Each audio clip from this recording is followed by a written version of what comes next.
नमस्कार साथियों, आज मैं आपके बीच कुछ चुनिंदा बातों को लेकर आपके बीच फेसबुक के माध्यम से और सोशल मीडिया के माध्यम से आया हूं। साथियों, मैं निवेदन करना चाहता हूं कि डेली की प्रशासन के द्वारा पुलिस चेकिंग लगाई जा रही है शहर में। चूंकि अपराध भी बढ़ रहे हैं, अपराध हो रहे हैं तो अपराधी पकड़े भी जा रहे हैं, तो हम लोगों को भी पुलिस प्रशासन की मदद करना चाहिए। जैसे आपको जानकारी है कि डेली सिरौल चौराहे पे, डोंगरपुर चौराहे पे चेकिंग होती है, नाका चंदवनी पे, अचलेश्वर पे चेकिंग होती है। तो हम लोगों को जब हमारे पास गाड़ी का रजिस्ट्रेशन है, इंश्योरेंस है, हेलमेट है और आपका ड्राइविंग लाइसेंस है, तो हम लोग क्यों भूल जाते हैं डेली।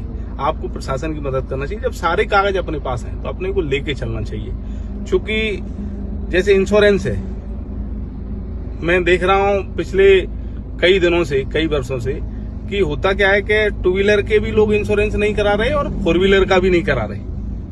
क्योंकि इसके क्या फायदे हैं, क्या नुकसान है, इसके नुकसान इतने बड़े हैं साथियों, आप लोग समझ नहीं पा रहे। मैं खास करके ग्रामीण क्षेत्र के लोगों से निवेदन करना चाहता हूं कि अगर आपकी गाड़ी है, अगर आपका इंश्योरेंस नहीं है, सपोज करिए भगवान न करे कभी ऐसी स्थिति आए, अगर सामने वाला एक्सीडेंट में डेथ हो गई उसकी, तो आपका जो क्लेम होगा वो तो आपको घर से देना ही पड़ेगा, उसका 15 लाख 20 लाख। उसके अलावा एक टर्म इंश्योरेंस और कराते हैं लाइफ का, लोग शहर में, ग्रामीण में भी कराते हैं। अगर सपोज करो उसकी 1 करोड़ की पॉलिसी हुई तो आप चाहे अपनी जमीन बेच के देना पड़ेगी, चाहे आपको मकान बेच के। तो भाई ऐसी गलती हम लोग क्यों कर रहे हैं? आप फर्स्ट पार्टी इंश्योरेंस नहीं करा पा रहे हो तो थर्ड पार्टी तो कराओ।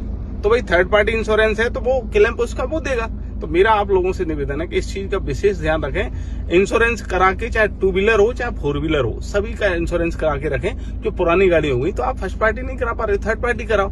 दूसरा एक और निवेदन है हर्ष फायर को लेके। जिस प्रकार से साथियों आप लोग देख पा रहे हो, चाहे शादी हो, चाहे बर्थडे हो, चाहे विदाई समारोह, लगातार सामने आ रहे हैं। आपने 2-3 बहुचर्चित मामले भी देखे, जैसे एक श्योपुर का मामला था, एक दुल्हन ने ही पिस्टन से गोली चला दी, उन पर भी FIR हुई।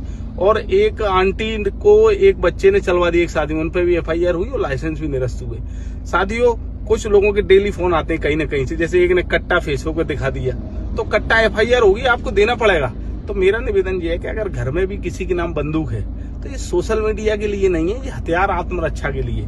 इसको अन्यथा ना लें, ये ना समझें कि ये नेता हैं सो उपदेश दे रहे हैं। मैं आपसे निवेदन कर रहा हूं बार बार कि इस चीजों में कुछ नहीं रखा। FIR होगी, घर की बदनामी होती है। जब सोशल मीडिया पर किसी का वायरल हो जाता है, चाहे बंदूक हो या पिस्टन हो, तो बहुत समस्या आती है। इन चीजों से बचें। और जहां तक मैं मानता हूं कि सोशल मीडिया एक माध्यम है सकारात्मकता का, अपने प्रचार प्रसार का, ना कि नकारात्मकता का, ना कि हथियार हर्ष फायर दिखाने का, ना अन्य चीजों का। एक बार पुनः आप लोगों से निवेदन करता हूं हाथ जोड़ के, इन दोनों चीजों का विशेष ध्यान रखें।